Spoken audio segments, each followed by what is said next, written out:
What up, my peeps? So, hopefully, if everything went right, this is my second video of this week, and hope you guys enjoyed that paranormal video. And like I said, sorry, I got something in my teeth. I was eating some ice. Um, this is gonna be a prison story about one of the scariest things that happened to me while I was a CO. This happened at the state prison, SMU1. Arizona DOC, Florence, Arizona, Supermax prison, level 5 inmates. So anyway, this happened after I had just had my, I think I had been there like about a year, and I had my first 1 week vacation. That actually works out to about 9 days because you get or wait, am I counting right? You get the 5 regular days off, then plus the 2 weekends, whatever that adds up to.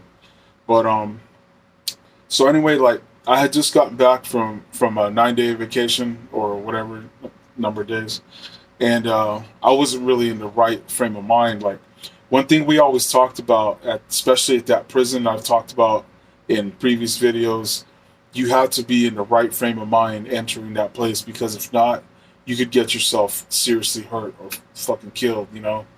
Um, so like I used to always mentally prepare myself on the way to work, especially at that prison. Like you kind of you got to like clear your mind of like all your outside problems. We used to always talk about leave your problems at the gate. Your outside problems, leave them at the gate. And I would always mentally prepare myself, like I've talked about before. Like you kind of create like a mental force field. And I mean, it's not going to, obviously stop you from getting physically attacked, but you have to protect yourself from the, just like the mental energy that these dudes throw at you, man. Like the intimidation, the mind games. I mean, they fuck with you like any way they can. And obviously the first way they're going to try to fuck with you is like just by staring you down and trying to intimidate you. And I've talked about a lot of the COs and like even like counselors and stuff and medical staff wouldn't last there sometimes because they'd be so scared. Like they wouldn't even last like a couple of days or a week. They wouldn't come back. So anyway, when I came back from this vacation, I wasn't really in that right frame of mind. I was just kind of like still like in relaxed mode, like thinking about my vacation and stuff, right? And I just happened to be in the wrong place at the wrong time. Like I think this inmate, like kind of, I don't know if he picked up on the fact that like I had just came back from vacation, or because I had never seen this dude before, or I think like maybe he like had some information from other prisoners that I was kind of a hothead at the time. Like when I was younger, like I mean, like most of the time I was chill, but I did kind of have some triggers. Like I would kind of snap sometimes and like just want to like do something crazy. Like I don't know, like fucking. I mean, I never did it. I was never stupid enough to like pop a door and let an inmate out to fight him because you're at a disadvantage. You're stupid if you do that because they can have anything inside their cell. Their house they call it. They could have a shank. That's the number one thing you got to worry about, and also anything in their cell they can use as a weapon. So anyway, but so there was this inmate. He had just been transferred from California, and he was a California AB. And so I kind of have to explain the politics of back then. Like the California ABs were not respected as much by the Arizona Aryan Brotherhoods because the California AB they were being dominated by the Mexican mafia over there in California. So the EMA had taken over the California AB, and they actually I think they started after a while. They started making them get a new patch, and they started calling them lowrider Nazis instead of ABs because their loyalty was to the EMA, right? So, anyways, this dude he still had the regular AB patch, I'm pretty sure, and so he was trying to gain some respect, I guess, from the Arizona ABs, and the ABs were like one of the ones that were the worst. Like most of the other races, like prison gangs, like they usually wouldn't assault staff unless you gave them a real good reason, you know? Like if you, I don't know, like busted a bunch of drugs from them so they lost a bunch of money, or maybe you were like being really disrespectful, and then, then they would retaliate, right? But the ABs, they were known for, they would assault staff just to get rank sometimes, like to get promoted, or to gain respect. So this AB, his name was Crouch. That was his last name, if I didn't say it already. Um, I think he was like German or something. I think it's like a German name. But anyway, so like I was in the wrong place, wrong time, I guess, because so like I think it was like my first walk of the day, and I just remember this dude, this inmate, this white inmate. Um, he had long hair. He was kind of tall, and like he looked like he worked out. He looked like he was in pretty good shape, but he wasn't like super yoked. But he looked pretty fit. He started asking me for like a bunch of stuff. Like I don't even remember what he was asking me for, but it was stuff that had been handed out like the day before. So like if I really wanted to, maybe I could have like hunted some down or asked somebody to bring me whatever it was he was looking for. But I was just like, nah, man, that stuff got handed out yesterday. Like, no. So he got mad, and he started like talking shit basically, and I was like, man, whatever. And then he continued to talk shit. Um, so like, I don't remember what he told me, but so I think I told him like, keep running your mouth and I'm gonna write you up, right? And then so he called me something that I thought was really funny, and I had never heard it before. He called me a paper tiger. And so like when he said that, he goes, "Oh, you ain't nothing but a fucking paper tiger," I was like, "What?" I was like, "A paper tiger?" And then I remember I was laughing, and I was like, "Damn, that's a good one." I said, I'm gonna start using that one myself. I'm gonna call the other COs paper tigers." So I don't know if that like made him mad or what, or if he already had it planned out. But basically, like later that day, when I came to do chow, me and this, I was working with this other CO that was like a veteran. Like he had been there like about, I think like 8 or 10 years. This big stocky white dude, and so like we were doing chow. I think it was like lunch or something, and so like all I remember is when we came to his cell. Um, I knew right away something was about to happen because, like, whenever we used to feed the like the level 5 inmates, the way we were supposed to feed them is they're supposed to be sitting on their bunk, right?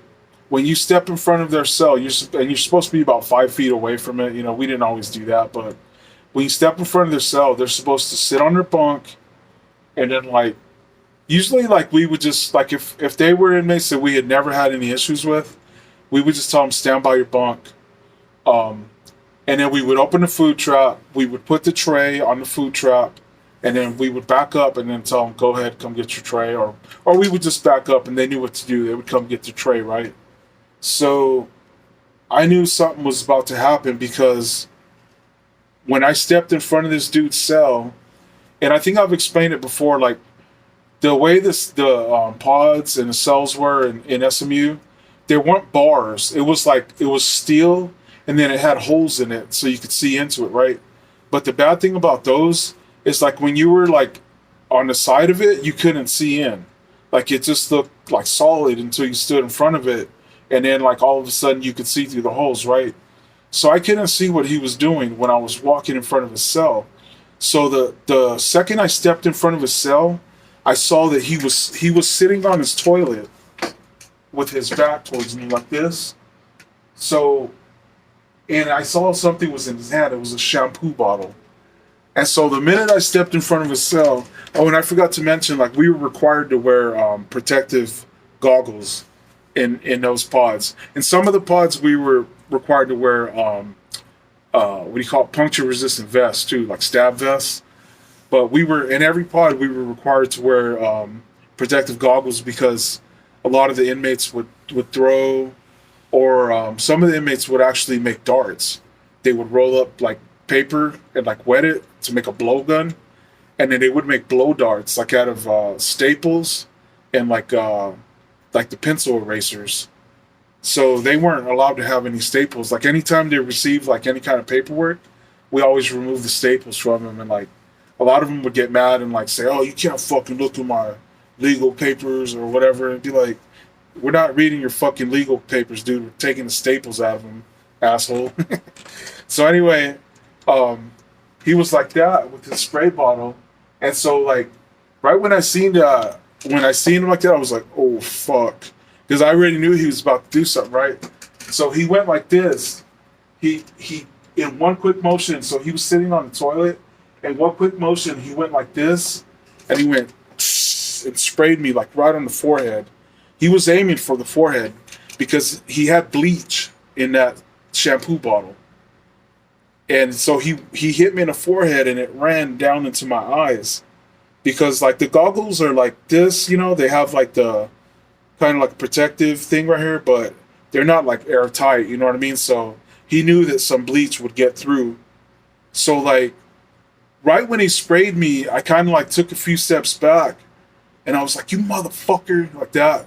And then he fucking sprayed me again because my dumb ass was right there talking shit to him, right?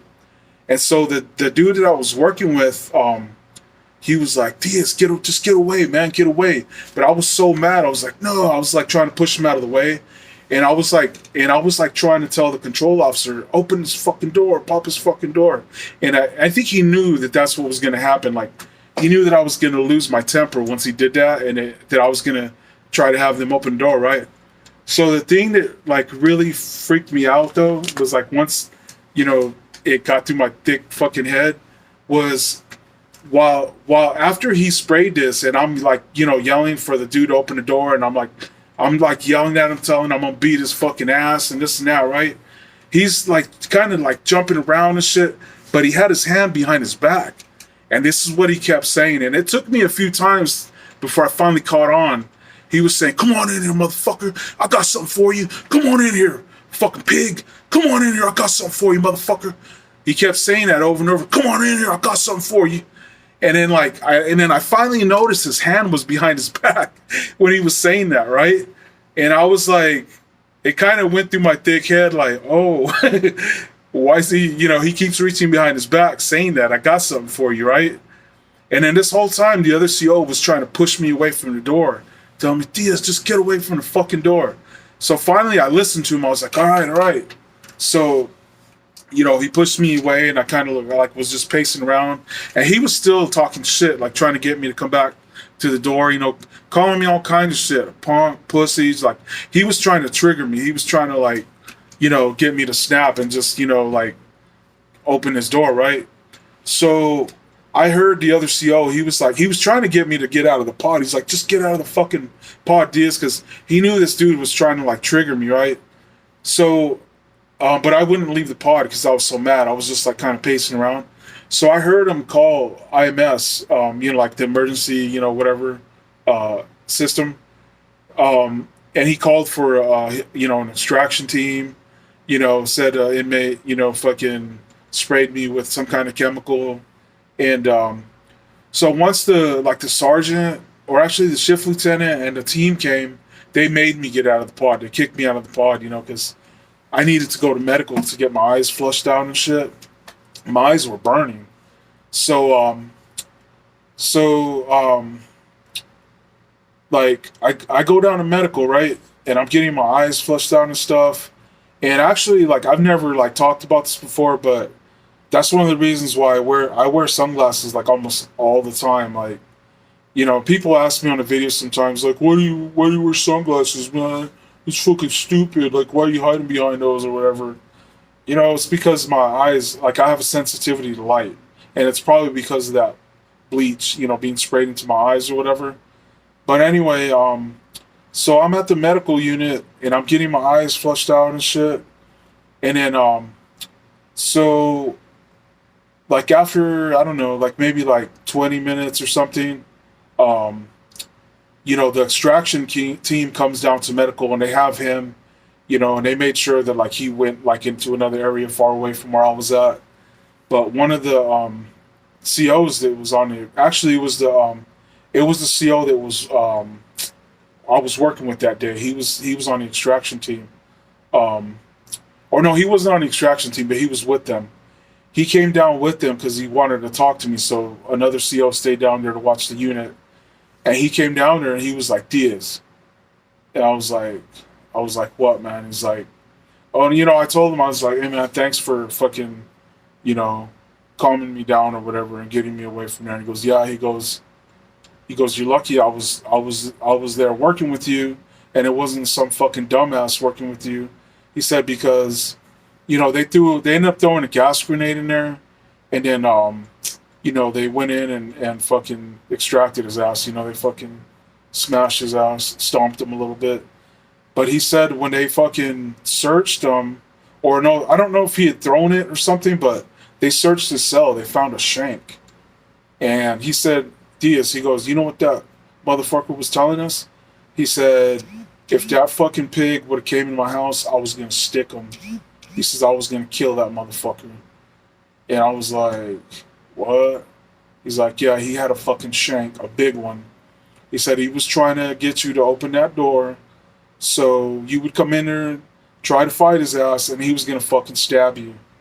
And, he said when they asked him why, like, why him? He just said because he's just in the wrong place, wrong time. I just needed to fucking, I just wanted to fucking, basically, like, I don't remember his exact words, but he was just trying to get some rank, like a promotion. Like he said I was a stepping stone or something like that, And man, that shit gave me a fucking crazy feeling, like goosebumps, like just like, I basically felt like I did dodge a fucking bullet or dodge a knife, basically, like my ass could have been dead, because, yeah, maybe I might have survived it or what, but one thing, like, that even, like, knife experts or whatever will tell you, like self-defense experts or whatever, you never want to fight somebody with a knife because even if you're able to survive or whatever, you're going to get cut.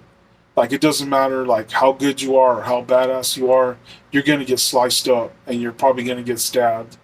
The best thing you can do is try to, like, minimize it. You know what I mean? So, yeah, so that was one of the scariest things that ever happened to my ass. I could have fucking got shanked up, by that fucking AB motherfucker. But, and that was the last time I seen that asshole. Like, maybe, I don't know, maybe like a couple weeks or a month after that. Like, we weren't supposed to, like, I wasn't supposed to work a unit anywhere where he was housed at because they moved him somewhere else. But that shit never worked because we were always short staffed, right? So I ended up seeing his ass again in a different unit.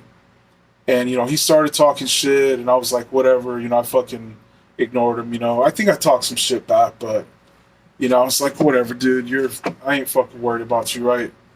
Till, another time that I ran into him a couple days later, his fucking piece of shit lawyer, they had to be his lawyer, provided him with my fucking home address. Yeah. And there was lawyers that would do shit like that because in their, like, to them it's public information, you know what I mean? So like, so one day I'm walking through his, the unit he was housed in, and he's like, hey Diaz, he goes, tell me if this sounds familiar. And he fucking reads off my home address. And I was like, oh man, I was so fucking pissed.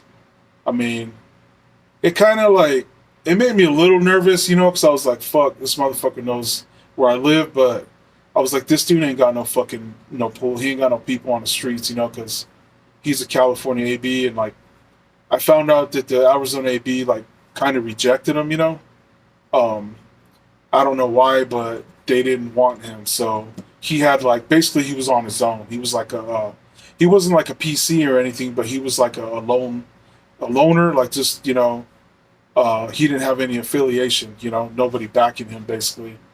So I kind of countered with that. I told him, you ain't nobody, you fucking ain't got nobody backing you. You're just a lone fucking piece of shit, I told him, But I went right to the special searches unit after that.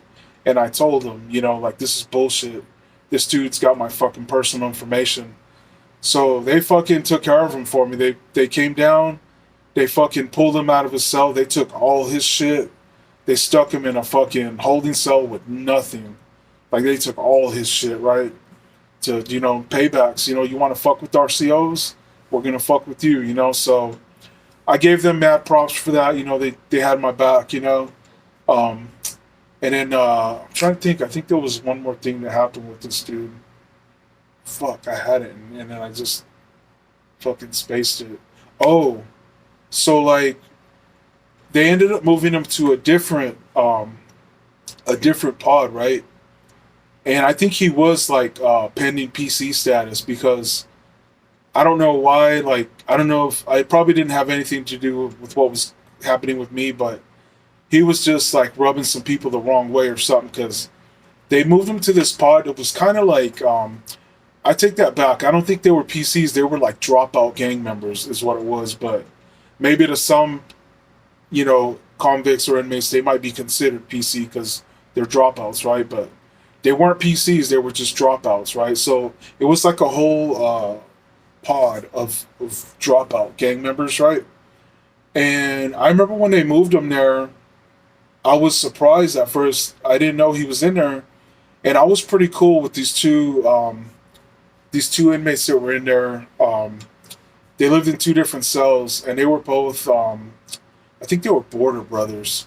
Yeah, they were border brothers, and but they were dropouts. You know, they weren't in a gang no more or something like that. And they were the porters that would come out to clean the pod, right?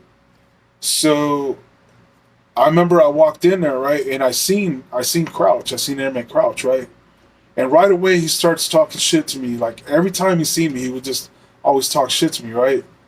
And I was like, "Fuck you, man." I said, "You ain't shit, dude." I said, I'm not even gonna waste my time on you, man." So I'm walking away, and he's just mad, like just barking, like talking all kinds of shit, right? And I just ignored him, right? So I went upstairs where those other two inmates live, right? And I think they live right next door to each other. And so like I'm walking past them, and they're like Diaz.